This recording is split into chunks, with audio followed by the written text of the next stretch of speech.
Hello guys, welcome to my another blog. আজকে আমরা explore করব ব্লু মুন রুফটপ রেস্টুরেন্ট, যেটা ইসিবি থেকে একটু সামনে। আমার ফ্রেন্ডরা এবং আমি চলে যাই সেখানে। এটা লিফটের 13 ফ্লোরে। লিফটে উঠে আপনারা 13 প্রেস করবেন, দেন একদম রুফটপ নিয়ে যাবেন।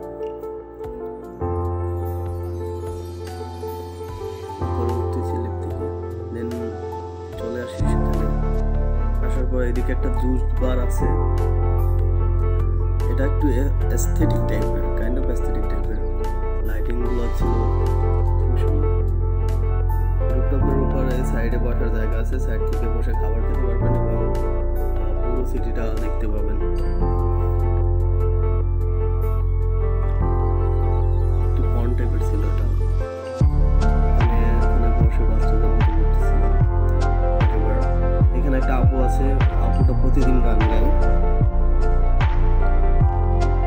তারপর আমরা উপরের দিকে চলে যাই। রুফটপের উপরে একটা ছোট্ট একটা রুফটপ ছিল।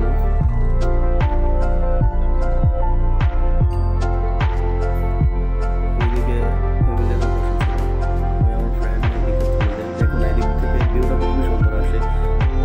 ঢাকার নাইটের যে ভাইবটা এখান থেকে দেখা যায়।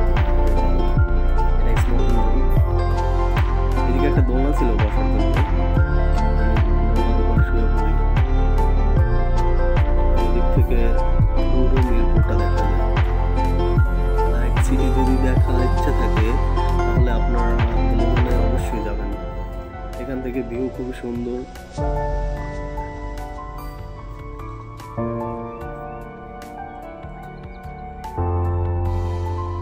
আমি ভিডিওগুলো সুন্দরভাবে নেই, ছোট ছোট ক্লিপ নেই আপনাদেরকে দেখানোর জন্য।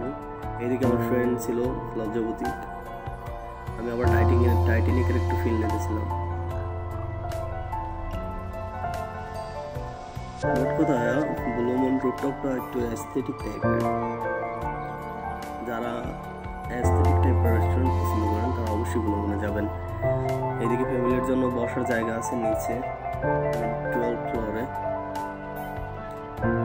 আমি আবার উপরে চলে আসি, কারণ আমার এই দিক থেকে ভিউটা দেখতে খুবই সুন্দর লাগতেছিল। যার কারণে একটু পরপরই আমি রুফটপে চলে আসি। খাবার অর্ডার দেওয়ার জন্য নিচে চলে যাই। খাবার অর্ডার অনেক আগেই হয়েছিল। খাবার চলে আসে। খাবার খেয়ে দেখি না, সুন্দর ছিল মোটামুটি। 10 আউট অফ 10 দেওয়া যাবে না, 9 দেওয়া যাবে। আর ওয়েটারদের বিহেভ সুন্দর ছিল। এদিকে বাচ্চাদের খেলার জন্য জায়গা ছিল এদিকে। তারপর আবার রুফটপে চলে যাই।